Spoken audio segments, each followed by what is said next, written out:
ఈరోజు BC JAC ఏర్పాటు చేసినటువంటి మీడియా సమావేశానికి హాజరైనటువంటి పాత్రికేయ సోదరులు,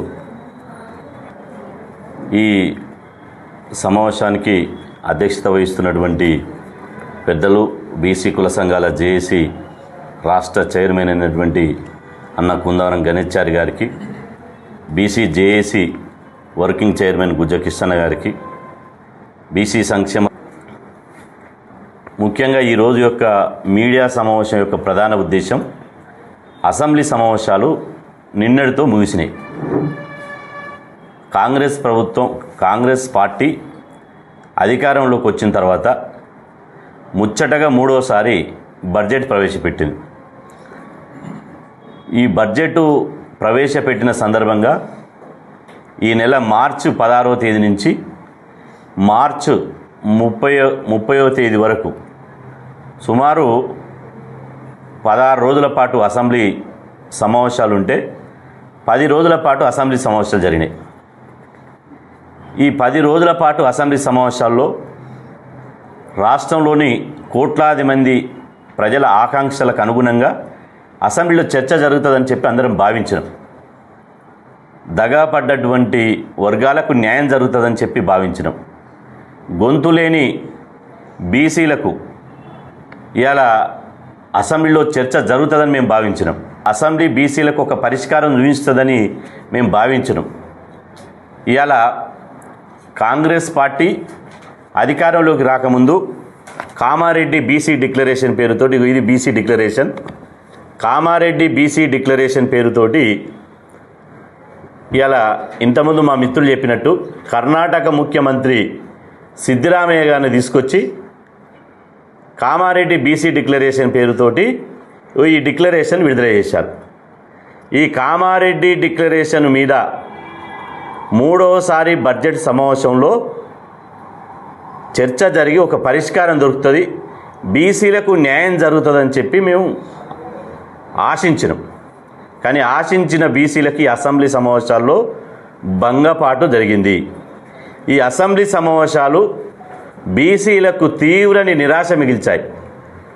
ఈ బడ్జెట్ సమావేశాలు బీసీలకు జరిగినటువంటి అన్యాయాలను సరిదిద్దలేకపోయింది. బీసీలకు ఇచ్చినటువంటి హామీలను అసెంబ్లీ సాక్షిగా నెరవేరుస్తామని చెప్పి నెరవేర్చకుండా దాటవేట ధోరణితోటి అసెంబ్లీ సమావేశాలు ముగిసినాయి. ఈ 10 రోజుల అసెంబ్లీ సమావేశాలు బీసీలకు ఒరిగింది ఏమీ లేదు.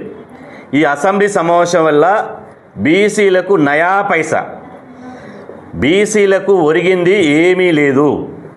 ఇలా ఏం చెప్పారు, మేము అధికారంలోకి వస్తే, ఇది మేము చెప్పింది కాదు, బీసీల ఓట్లు దండుకోవడానికి అధికారంలో రావడానికి నానా గడ్డి తిని ఇవాళ కామారెడ్డి బీసీ డిక్లరేషన్ ప్రభుత్వం చెప్పింది ఏంది,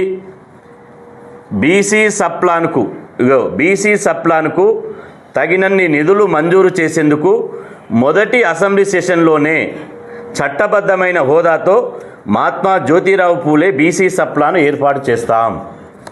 ఇది కామారెడ్డి కాంగ్రెస్ మొదటి అసెంబ్లీ సమావేశాల్లోనే. ఇప్పుడు ఎన్నో అసెంబ్లీ సమావేశం, నాకు తెలిసి ఇవాళ 8వ అసెంబ్లీ సమావేశం అనుకుంటా. కాబట్టి ఈ అసెంబ్లీ సమావేశాల్లోనే బీసీ సప్లాన్ ఏర్పాటు చేస్తామన్నారు. ఏమైంది సప్లాను? బీసీ సప్లాన్ ఎక్కడ పోయింది? కాకెత్తుకపోయిందా? బీసీ సప్లాను ఏర్పాటు చేస్తామన్నటువంటి కామారెడ్డి డిక్లరేషన్ హామీ ఏమైందో ప్రభుత్వం సమాధానం చెప్పాలి. అది ఏడాదికి 20,000 కోట్లు కేటాయిస్తాం, 20,000 కోట్ల చొప్పున 5 ఏళ్లలో 1,00,000 కోట్లు కేటాయిస్తామన్నారు. ఇది కామారెడ్డి డిక్లరేషన్. ప్రతి ఆర్థిక సంవత్సరానికి 20,000 కోట్లు కేటాయించి అంతిమంగా ఈ 5 సంవత్సరాల్లో 1,00,000 కోట్లు కేటాయిస్తామన్నారు. ఇవాళ ఎన్ని కేటాయించారు? మొదటి బడ్జెట్లో 9,200 కోట్లు, రెండో బడ్జెట్లో 11,400 కోట్లు, ఇప్పుడు మూడో బడ్జెట్లో 12,500 కోట్లు. మరి 20,000 కోట్లు హామీ ఎక్కడ పోయింది? మళ్ళీ కేటాయించి 20,000 కోట్లు కేటాయిస్తామని చెప్పి మోసం చేసి 9,000 కోట్లు, 11,000 కోట్లు, 12,000 కోట్లు కేటాయించి ఖర్చు చేసింది ఎంత? ఈ 2 సంవత్సరాల బడ్జెట్లో ఖర్చు చేసింది కేవలం 6,000 కోట్లు మాత్రమే ఖర్చు చేసింది.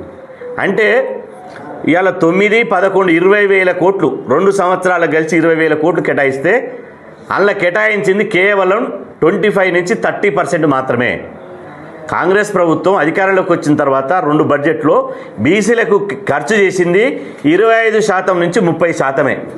ఈ 25% నుంచి 30% కనుక ఖర్చు చేస్తే 5 ఏళ్ళు కాదు ఇంకా 1000 ఏళ్ళు ఉన్నా ఇట్లాంటి బడ్జెట్లు కేటాయిస్తే ఇంకా 1000 ఏళ్ల బడ్జెట్ కేటాయించిన బీసీలు అభివృద్ధి చెందరు. ఇవాళ ప్రభుత్వం ఇంకో మాట చెప్పింది, ప్రభుత్వ సివిల్ కన్స్ట్రక్షన్ మెయింటెనెన్స్ కాంట్రాక్టుల్లో బీసీలకు 42% రిజర్వేషన్ కల్పిస్తాం. మరి ఇదైతే రూపాయి లేని కేటాయించలేని పని కదా. ప్రభుత్వ కాంట్రాక్టుల్లో మెయింటెనెన్స్లో బీసీలకు 42% రిజర్వేషన్ కేటాయిస్తున్నారు. ఇది రూపాయి ఖర్చు లేదు, ఒక్క జీవో ఇస్తే చాలు. అంటే జీవో ఇవ్వడానికి కూడా కాంగ్రెస్ ప్రభుత్వానికి మనసు ఒప్పడం లేదు. ఎందుకు జీవో ఇవ్వలేదు అని అడుగుతున్నాం. ఎందుకు 42% 2.5 సంవత్సరాలుగా బీసీలకు ఎందుకు ఏర్పాటు చేయలేదు?